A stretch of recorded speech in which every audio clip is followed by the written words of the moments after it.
इस ब्रह्मांड को बेहतर तरीके से समझने के लिए हमने फिजिक्स को 3 भागों में बांटा है, क्लासिकल फिजिक्स, मॉडर्न फिजिक्स तथा क्वांटम फिजिक्स। क्लासिकल फिजिक्स में हमें ये दुनिया काफी साधारण लगती है, क्योंकि हम किसी भी वस्तु के पास्ट में किए गए बर्ताव को स्टडी करके ये बता सकते हैं कि भविष्य में उसके साथ क्या होगा, या फिर उसके प्रेजेंट स्टेट को स्टडी करके ये बता सकते हैं कि पास्ट में उसके साथ क्या हुआ होगा। उदाहरण के तौर पर अगर हमें ये पता हो कि पृथ्वी किस गति से सूर्य का चक्कर लगा रहे हैं, तो हम आसानी से ये बता सकते हैं कि किस महीने में वो कौन सी जगह पर होगी, या फिर 2 साल पहले उसका पोजीशन क्या रहा होगा। अगर बात करें क्वांटम फिजिक्स की, तो ये दुनिया को देखने का हमारा पूरा नजरिया ही बदल देता है। इसमें हम माइक्रोस्कोपिक लेवल के पार्टिकल की प्रॉपर्टीज को समझने की कोशिश करते हैं, जैसे कि इलेक्ट्रॉन, प्रोटॉन, फोटॉन्स इत्यादि। यहाँ हम किसी भी एक्सपेरिमेंट का रिजल्ट पहले नहीं बता सकते, चाहे हम वही एक्सपेरिमेंट बार बार क्यों न दोहराते रहे। हमने देखा है कि क्वांटम पार्टिकल्स के डिफरेंट स्टेट्स होते हैं, और जब तक हम इन पार्टिकल को मेजर या फिर ऑब्जर्व नहीं कर रहे होते हैं, तब तक वो अपने किसी एक स्टेट में ना होकर अपनी सभी पॉसिबल स्टेट्स में मौजूद होते हैं, जिसे हम सुपरपोजिशन स्टेट कहते हैं। चलिए इसे और बेहतर ढंग से समझते हैं एक एग्जाम्पल के मदद से। इलेक्ट्रॉन जैसे सब एटॉमिक पार्टिकल्स की एक इंट्रिंसिक प्रॉपर्टी होती है, जिसे हम स्पिन कहते हैं। ऐसे पार्टिकल्स की 2 पॉसिबल स्टेट्स होते हैं, अप स्टेट या फिर डाउन स्टेट। अगर हम सुपरपोजिशन प्रिंसिपल की बात करें, तो ये कहता है कि जब तक इन पार्टिकल को ऑब्जर्व या फिर मेजर नहीं किया जाता, तब तक ये अपने किसी एक स्टेट में ना होकर अपनी सभी पॉसिबल स्टेट्स में एक ही साथ मौजूद होते हैं वेव फंक्शन के रूप में। यानी कि ये एक ही साथ अप स्टेट में भी होते हैं और डाउन स्टेट में भी होते हैं। यहाँ पर ध्यान देने वाली बात यह है कि किसी चीज का अगर पॉसिबल स्टेट्स 2 से ज्यादा रहा, तो वो अपनी सभी पॉसिबल स्टेट्स में एक ही साथ एग्जिस्ट करेगी।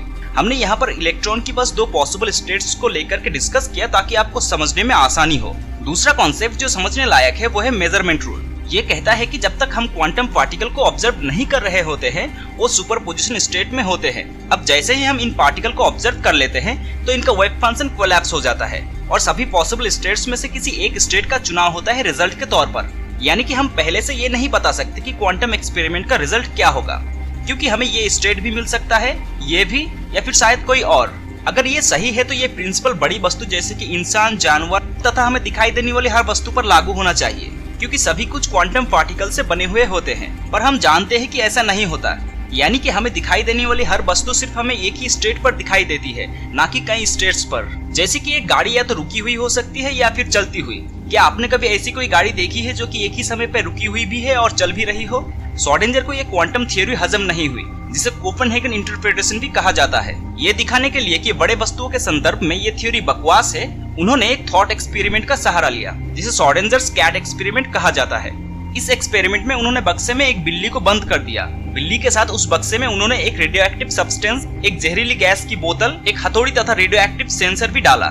रेडियोएक्टिव सब्सटेंस ऐसा था कि उसके डीके होने का चांसेस 50% थी। बॉक्स के अंदर जो सेंसर था उसमें एक हथौड़ी लगी हुई थी। जैसे ही रेडियोएक्टिव सब्सटेंस का डीके होना शुरू होता, सेंसर उसे डिटेक्ट कर लेता, जिसके बाद वो हथौड़ी जहरीली गैस के बोतल पर गिर जाती और उस जहरीली गैस से बिल्ली का मौत हो जाती। जब तक बक्सा बंद है, हम नहीं जानते कि उसके अंदर बिल्ली जिंदा है या मर गई है। केवल बक्से को खोलने के बाद ही हमें पता चल सकता है कि बिल्ली बच पाई है या नहीं। अब अगर बिल्ली को उस क्वांटम पार्टिकल की तरह देखे, मतलब के सुपरपोजिशन प्रिंसिपल को इस एक्सपेरिमेंट पर लागू करें, तो हम कहेंगे कि जब बक्सा बंद था और बिल्ली को कोई नहीं देख रहा था, उस समय बक्से के अंदर वो अपने दोनों पॉसिबल स्टेट्स में मौजूद थे। यहाँ पर 2 स्टेट्स ही संभव है, जीवित या मृत। मतलब कि एक ही समय में एक ही साथ बिल्ली उस बक्से में जिंदा भी थी और मरी हुई भी थी। जब हम उस बक्से को खोलते हैं, तो उसका वेव फंक्शन कोलैप्स हो जाता है, जिसके कारण मृत या जीवित में से किसी एक स्टेट का चुनाव होता है। यही कारण है कि अगर हम इस एक्सपेरिमेंट को बार बार दोहराते रहे, तो हमें हर बार अलग रिजल्ट मिलेगी। कभी बिल्ली जिंदा मिलेगी तो कभी मरी हुई। हमारा कॉमन सेंस कहता है कि जब बक्सा बंद था, उसी समय बिल्ली या तो मर चुकी थी या जिंदा बच गई थी। अगर बिल्ली पहले ही मर चुकी थी, तो बक्सा खोलने पर वो हमें मरी हुई ही मिलेगी, और अगर जिंदा बच गई थी तो वो जिंदा ही मिलेगी। पर ऐसा बिल्कुल भी मुमकिन नहीं हो सकता कि एक ही साथ वो जिंदा भी थी और मरी हुई भी। यानी कि इससे कोई फर्क नहीं पड़ता कि हम उसे ऑब्जर्व कर रहे हैं या नहीं। पर क्वांटम फिजिक्स हमारे कॉमन सेंस के आधार पर बिल्कुल नहीं चलता। अनगिनत एक्सपेरिमेंट्स ने कई बार दर्शाया है कि क्वांटम पार्टिकल्स हमारे सोच से बिल्कुल परे बर्ताव करता है। ये ऐसा बर्ताव करता है कि आम जिंदगी में हम कल्पना भी नहीं कर सकते। मेनियॉल थ्योरी नामक एक दिलचस्प थ्योरी है, जिसके अनुसार इस दुनिया में जो भी होने की संभावना होती है, वो कहीं न कहीं घटित हो रही होती है। इसका मतलब है कि श्रोडिंगर की बिल्ली अगर इस ब्रह्मांड में मरी हुई मिली, तो निश्चित तौर पर किसी दूसरे ब्रह्मांड में वो जीवित मिली होगी। ये थ्योरी इस तरह से समझाता है कि जब बक्सा बंद था उस समय बिल्ली सुपरपोजिशन स्टेट में थी, यानी कि उस समय वो जीवित भी थी और मरी हुई भी। जब हम बक्सा खोलते हैं तो इस ब्रह्मांड में एक स्प्लिट होती है, जिसके कारण इसके दो कॉपीज बन जाते हैं, जिनमें से एक में हमें बिल्ली मरी हुई मिलती है जबकि दूसरे में वो जिंदा बच जाती है। अगर ये थ्योरी सही है तो इसका इम्प्लीकेशंस गजब के होंगे। अभी आप शायद सोच रहे होंगे कि इस थ्योरी के पीछे का लॉजिक क्या हो सकती है, तो आइए इसे क्वांटम एंटेंगलमेंट के मदद से समझते हैं। जैसा कि मैंने पहले ही बताया कि सब एटॉमिक पार्टिकल्स की एक से ज्यादा स्टेट्स होती है। अगर दो सब एटॉमिक पार्टिकल जो कि एक दूसरे के साथ इंटेंगल्ड है, यानी कि एक पार्टिकल का स्टेट दूसरे पार्टिकल के स्टेट के ऊपर डिपेंड करती है, ऐसे में इन दोनों इंटेंगल्ड पार्टिकल को चाहे एक दूसरे से कितना भी दूर क्यों न रखा जाए, इन दोनों के बीच में जो इफेक्ट होगा वो इंस्टेंटेनियस ही होगा। मान लीजिए दो इंटेंगल्ड पार्टिकल्स में से किसी एक इंटेंगल्ड पार्टिकल को ब्रह्मांड के एक छोर और दूसरे पार्टिकल को ब्रह्मांड के दूसरे छोर पर रखा जाए, और ऐसे में इन दोनों पार्टिकल्स में से किसी एक पार्टिकल को अगर ऑब्जर्व किया जाए तो इन दोनों के बीच का एंटेंगलमेंट टूट जाएगी और ऑब्जर्व किया गया पार्टिकल की स्टेट के ऑपोजिट स्टेट दूसरे छोर पर मौजूद पार्टिकल में मिलेगी, यानी कि ऑब्जर्व किया गया पार्टिकल की स्टेट के अकॉर्डिंगली दूसरा पार्टिकल भी अपना स्टेट चेंज कर लेगी, वो भी बिल्कुल उसी समय। मेनियॉल्ड थ्योरी कहता है कि ब्रह्मांड के पास अगर एक से ज्यादा विकल्प मौजूद होते हैं तो वो अपने कई कॉपीज बनाते हैं, जहां वो सभी कुछ घटित होता है जिसका होने का संभावना होती है।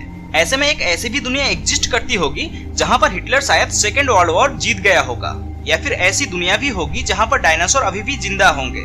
आशा करता हूं कि आपको ये वीडियो पसंद आई होगी। अगर ऐसा है तो आप हमारे चैनल को जरूर सब्सक्राइब कीजिए और बेल आइकन को जरूर हिट कीजिए, ताकि जब भी हम कोई इन्फॉर्मेटिव वीडियो अपलोड करें तो उनका नोटिफिकेशन आप तक पहुंचता रहे।